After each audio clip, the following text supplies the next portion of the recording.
और अब रुक करते हैं हमारी खास पेशकश का, जिसमें हम आपको बताएंगे कैसे ट्रिपल हिंट मिल रहे हैं पाकिस्तान को तबाही के। आतंकवाद को ईमान बनाने वाले पाकिस्तान की शातिराना चालें अब उसी के गले की फांस बन गई हैं। हालत यह है कि कटोरा लेकर घूमने वाले पाकिस्तान के हुक्मरानों की सिट्टी पिट्टी गुम है। यह असर है पहलगाम के बाद भारत के एक्शन का। चाहे वो सिंधु जल समझौते को निलंबित करना हो या फिर ऑपरेशन सिंदूर, पाकिस्तान अब खौफ के साए में जी रहा है। वो भारत से बातचीत को इस कदर बेकरार है कि अमेरिका से गुहार लगा रहा है। लेकिन पाकिस्तान के पसीने छूटने की यह इकलौती वजह नहीं है, और भी वजह हैं। उनके बारे में आपको आगे बताऊंगा, लेकिन पहले देखिए पाकिस्तान के खौफ का यह भारत वाला चैप्टर।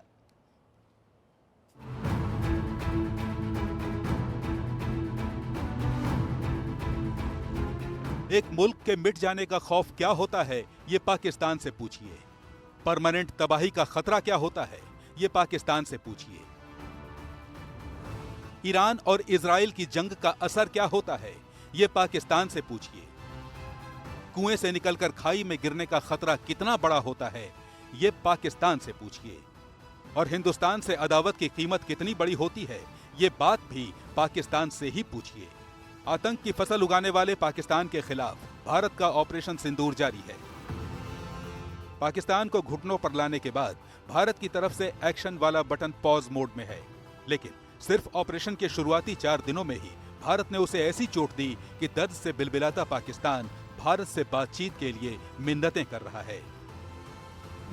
पाकिस्तान के प्रधानमंत्री शहबाज शरीफ को अब भारत से अदावत का नुकसान दिखाई देने लगा है, लिहाजा अब वो भारत से रिश्ते सुधारने की बात करते हुए नजर आ रहे हैं।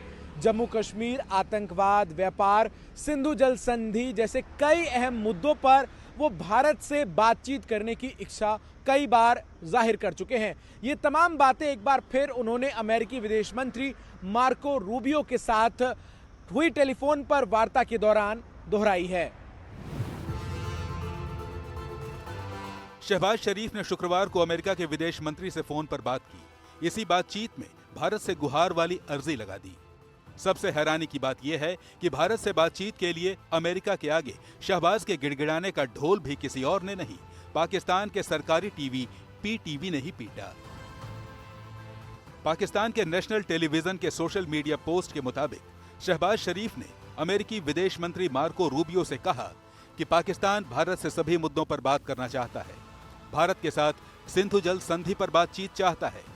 आतंकवाद के खिलाफ एक्शन पर भी बात करना चाहता है। बातचीत से सभी विवादों के समाधान के लिए तैयार है। पहले पीटीवी ने पाकिस्तान और शहबाज की हवा होती हेकड़ी का तमाशा दिखाया, फिर पाकिस्तान के अखबारों ने खबर लपक ली। अब यह खबर पाकिस्तान के हर अखबार की सुर्खियों में है। शहबाज की बात को पाकिस्तानी अखबार तवज्जो देकर छाप रहे हैं। भारत से बातचीत की तड़प ऐसी है कि अक्सर दिखाई देने वाला अकड़ का मुलम्मा भी गायब है। लेकिन पाकिस्तान को लेकर भारत अपना स्टैंड पहले ही पूरी तरह क्लियर कर चुका है। प्रधानमंत्री नरेंद्र मोदी 2 टूक शब्दों में समझा चुके हैं कि अब उसे किसी भी हालत में रियायत नहीं मिल सकती। पानी और खून भी एक साथ नहीं बह सकता। मैं आज विश्व समुदाय को भी कहूंगा, हमारी घोषित नीति रही है,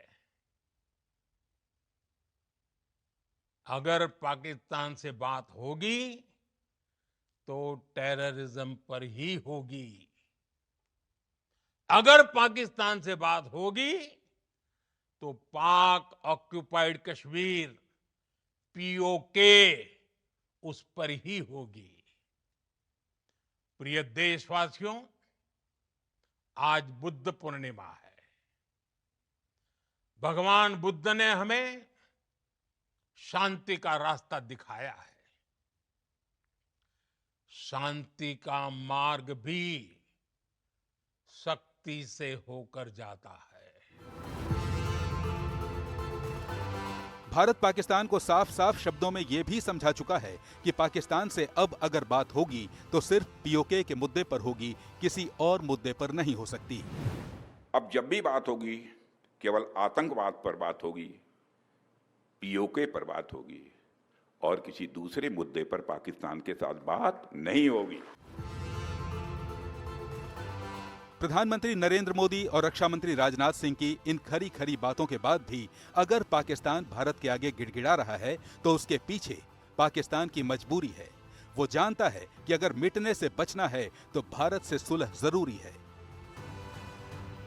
क्योंकि भारत को छेड़ने की कीमत वो 3 नदियों के पानी से हाथ धोकर चुका रहा है। दाने दाने को तरसती पाकिस्तानी अवाम पानी के लिए भी तरस रही है और उसका गुस्सा बढ़ता जा रहा है। पाकिस्तान को पता है कि अगर वो भारत से उलझा तो बलूचिस्तान, खैबर पख्तूनख्वा और सिंध में विद्रोही मुश्किलें बढ़ाएंगे। भारत से रार मोल लेकर उसे पीओके खोने का खतरा भी साफ साफ दिखाई दे रहा है। पाकिस्तान को यह भी पता है कि अगर उसने भारत से तनाव नहीं घटाया तो इंटरनेशनल लेवल पर और भी अलग थलग पड़ता चला जाएगा। भारत पाकिस्तान में सीज फायर के मुद्दे पर अगर आप चंद दिन पहले दिया गया ट्रंप का बयान देखें तो बात आईने की तरह साफ हो जाएगी। Modi is a fantastic man. I spoke to him last night. We're going to make a trade deal with Modi of India. But I stopped the war between Pakistan and India. This man was extremely influential in stopping it from the Pakistan side, Modi from the India side. Trump के इस बयान को गौर से देखें तो साफ हो जाता है कि अमेरिका की नजर में फील्ड मार्शल की वर्दी पहनकर घूम रहे आसिम मुनीर और पाकिस्तान की औकात अमेरिका की किसी रियासत से ज्यादा नहीं है। और पाकिस्तान की नींद केवल भारत के एक्शन से नहीं उड़ी है। इजराइल ईरान युद्ध में गिर रहा एक एक बम, एक एक मिसाइल, एक एक ड्रोन पाकिस्तान की हवाइयां उड़ा रहा है। अब आप सोचेंगे युद्ध तो इजराइल ईरान के बीच है, फिर पाकिस्तान के तोते क्यों उड़ रहे हैं? तो समीकरण कुछ ऐसा है कि आसिम मुनीर ने अमेरिकी राष्ट्रपति ट्रंप के साथ लंच तो कर लिया और उसे लेकर शेखी भी बघार ली, लेकिन यह लंच पाकिस्तान के लिए चक्रव्यूह साबित हो सकता है। अगर पाकिस्तान ने ट्रंप की मानी तो ईरान उसे छोड़ेगा नहीं, और अगर पाकिस्तान ने अमेरिका का साथ दिया, अमेरिका का साथ नहीं दिया तो ट्रंप उसे बख्शेंगे नहीं। पाकिस्तान के फील्ड मार्शल आसिम मुनीर के चेहरे की हवाइयां क्यों उड़ रही हैं?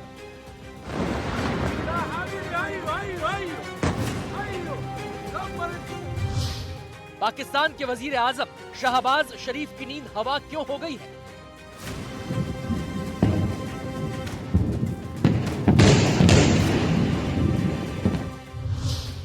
अमेरिका की सरपरस्ती के बाद भी पाकिस्तान को ईरान का डर क्यों सता रहा है?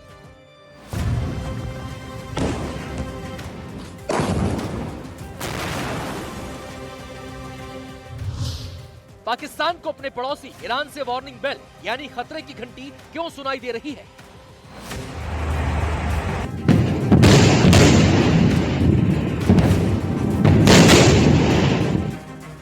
इन सब के पीछे है भारत से जंग हारने के बावजूद फील्ड मार्शल का तमगा पहनकर इतराने वाले आसिम मुनीर। अमेरिका के राष्ट्रपति डोनाल्ड ट्रंप के साथ आसिम मुनीर ने लंच का लुत्फ उठाया। पाकिस्तान ने डंके की चोट पर इसकी डींग हाँकी, लेकिन उसके इसी बड़बोलेपन ने ईरान की त्योरियां चढ़ा दी।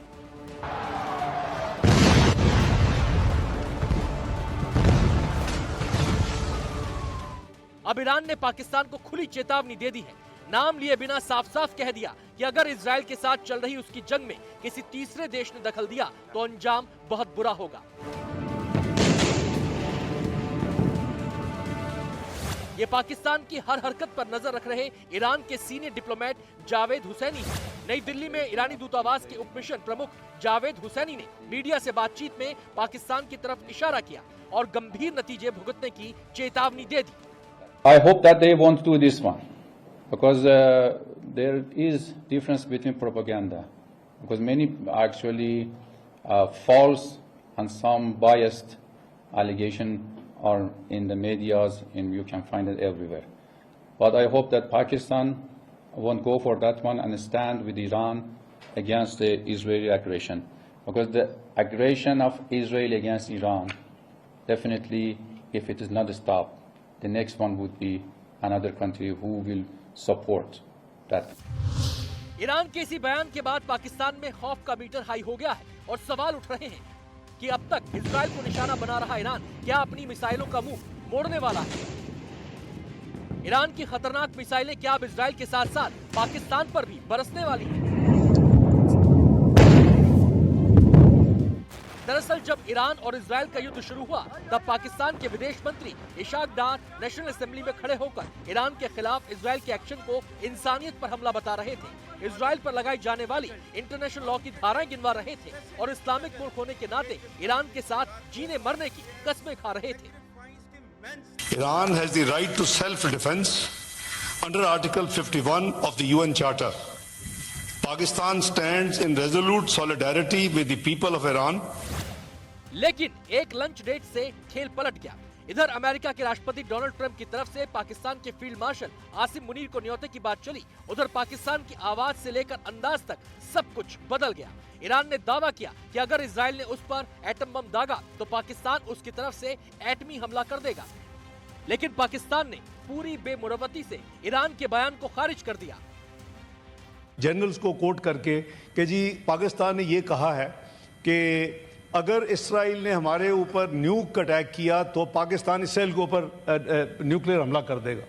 ये गैर ज़िम्मेदाराना और इतनी झूठी खबर है और वो सोशल मीडिया में चलती चलती अभी मुझे थोड़ी देर पहले पता चला कि डेली मेल ने पिक कर लिया इंग्लैंड में। तो हमने कोई ऐसी स्टेटमेंट हमारी तरफ से कोई ना स्टेटमेंट किसी ने दी है, इसको फैब्रिकेट किया गया है इसको। और मैंने आपको एक वो मिसाल दे दी है कि प्रेसिडेंट ट्रंप की चल रही थी और वो जब हमने 3 जगह से चेक करवाया तो वो AI जनरेटेड यानी वो फेक थी वो जो क्लिप था।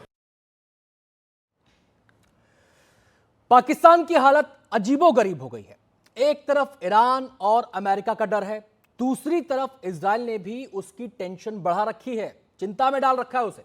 पाकिस्तान के हुक्मरानों को डर इस बात का है कि ईरान से निपटने के बाद इजराइल के रडार पर कहीं पाकिस्तान तो नहीं आ जाएगा।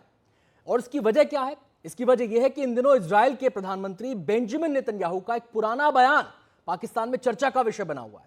अब इस बयान की चर्चा अभी खत्म भी नहीं हुई थी कि इजराइल के पूर्व डिप्टी डिफेंस मिनिस्टर का बयान आ गया। पाकिस्तान की टेंशन ये भी बढ़ा रहा होगा। जो मियां इशाक डार इस्लामिक एकता के नाम पर ईरान के समर्थन में मरे जा रहे थे, उनके सुर कुछ यूं बदले कि देखने वाले देखते रह गए। इसी बीच पाकिस्तान पर अमेरिका के राष्ट्रपति डोनाल्ड ट्रंप का बयान भी आ गया। Well, they know Iran very well, better than most, and they're not happy about anything. It's not that they're bad with Israel. They know them both, actually, but they probably, maybe they know Iran better, but they see what's going on, and he agreed with me. Trump का इशारा साफ था कि Iran के खिलाफ जंग में अगर अमेरिका कूदा तो पाकिस्तान को उसका साथ देना होगा। पाकिस्तान को अब ये समझ में आ गया होगा कि कोई किसी को कभी मुफ्त में लंच नहीं कराता, उसकी पूरी कीमत वसूलता है। और कीमत वसूलने वाला अगर डोनाल्ड ट्रंप की तरह अमेरिका का राष्ट्रपति होने के साथ साथ एक सफल कारोबारी भी हो तो राहत की उम्मीद बेमानी होगी। दरअसल आज पाकिस्तान एक ऐसे दोराहे पर खड़ा है जहां से हर रास्ता तबाही की ओर जाता है। इस बात को कुछ यूं समझिए, ईरान इजराइल जंग में पाकिस्तान अगर अमेरिका का साथ देता है तो ईरान उसे छोड़ेगा नहीं। ईरान के गुस्से से बचने के लिए पाकिस्तान अगर अमेरिका का साथ देने से इनकार करता है तो ट्रंप का क्रोध उसे कहीं का नहीं छोड़ेगा। अमेरिका के गुस्से से बचने के लिए पाकिस्तान ने अगर ईरान के खिलाफ अपने सैनिक ठिकानों और एयरबेस का इस्तेमाल होने दिया तो सिर्फ ईरान ही नहीं, उसे चीन के क्रोध का भी सामना करना पड़ सकता है। पाकिस्तान का चूल्हा चौका अमेरिका और चीन की मदद से ही चलता है। चीन उसे निवेश के नाम पर कर्ज देता है और अमेरिका की मदद उसे वैश्विक संस्थाओं से खर्चा पानी दिलाती है। चीन ईरान का दोस्त है और अमेरिका इजराइल का, लिहाजा ईरान इजराइल की जंग के बीच दोनों को खुश रखना पाकिस्तान के लिए नामुमकिन है। फिर भी कोई तिकड़म भिड़ाकर अगर पाकिस्तान इन दोनों के गुस्से से बच भी निकलता है तो इजराइल उसे नहीं छोड़ेगा। आज न कल उसका हिसाब करके रहेगा।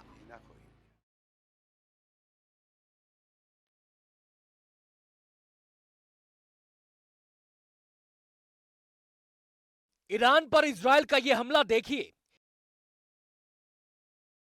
ईरान में इजरायली मिसाइल का यह प्रहार देखिए। नेतन्याहू की फौज ईरान के चप्पे चप्पे पर ताबड़तोड़ बमबारी कर रही है। पलटवार ईरान की तरफ से भी हो रहा है। पश्चिम एशिया के इन दोनों देशों के बीच छिड़ी जंग की चर्चा यूं तो पूरी दुनिया में है, लेकिन डरने और कांपने का जिम्मा पाकिस्तान के कंधे पर है।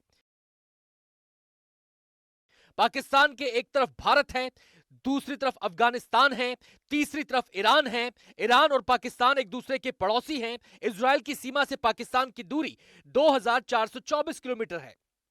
इसके बाद भी पाकिस्तान को उसी इजराइल के मिसाइल और ड्रोन हमलों का डर सता रहा है। ईरान के खिलाफ जिसकी जंगी मुहिम में पाकिस्तान बराबर का शरीक होने की तैयारी कर रहा है, पाकिस्तान की मीडिया में उसी इजराइल से खतरे की बात हो रही है। अपने ईमान को ताज़ा रखना चाहिए।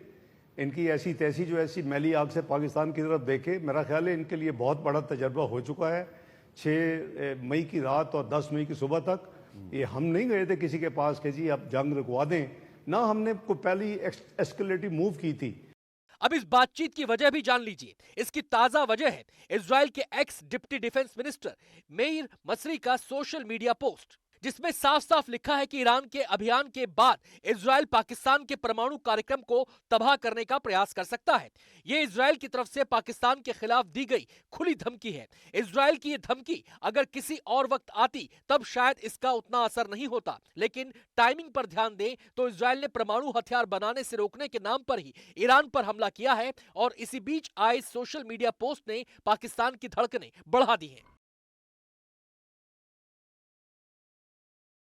पाकिस्तानी धड़कनों के तेज होने की एक और वजह भी है, वो है इजराइल के प्रधानमंत्री बेंजामिन नेतन्याहू का पुराना इंटरव्यू जो इन दिनों सोशल मीडिया पर छाया हुआ है। इसमें परमाणु खतरे पर सवाल के जवाब में नेतन्याहू कहते हैं, कट्टरपंथी मिजाज वाले देशों के पास परमाणु बम होना दुनिया के लिए खतरा है। इसमें एक नाम ईरान का है जो परमाणु बम बनाने की कोशिश में है, वहीं दूसरा नाम पाकिस्तान का है जिसके पास परमाणु हथियार मौजूद हैं। हम नहीं चाहते कि ईरान और पाकिस्तान के पास परमाणु बम हो। बेंजामिन नेतन्याहू ने बयान बरसों पहले दिया था, जिसे अब सबसे ज्यादा पाकिस्तान के लोग ही शेयर कर रहे हैं। हम आपको पूरा बयान सुनवाते हैं। A militant Islamic regime from meeting up with nuclear weapons or from nuclear weapons meeting up with a militant Islamic regime. The first is called Iran, the second is called Pakistan.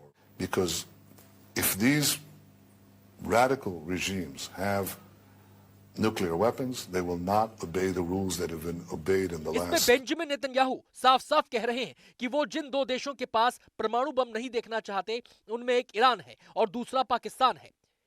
Iran पर Israel के बम बरस रहे हैं। Iran पर इस हमले के बाद इजरायली प्रधानमंत्री बेंजामिन नेतन्याहू ने जब 13 जून की सुबह अपना पहला बयान दिया, तब भी उन्होंने ईरान के परमाणु खतरों को खत्म करने की बात कही थी। ago, Israel launched Operation Rising Lion, a targeted military operation to roll back the Iranian threat to Israel's very survival. This operation will continue for as many days as it takes to remove this threat. For decades, the tyrants of Tehran have brazenly, openly called for Israel's destruction. They've backed up their genocidal rhetoric with a program to develop nuclear weapons. इसी बयान के बाद पाकिस्तान के social media पर Netanyahu का पुराना interview viral हो गया और मसरी के ट्वीट के बाद इसकी रफ्तार डबल हो गई। इजराइल से बार-बार आ रहे संदेश पाकिस्तान को डरा रहे हैं, क्योंकि इजराइल अगर ईरान को रोकने में कामयाब रहा तो नेतन्याहू के पुराने बयान और मसरी के ताजा सोशल मीडिया पोस्ट के मुताबिक उसका अगला निशाना पाकिस्तान हो सकता है।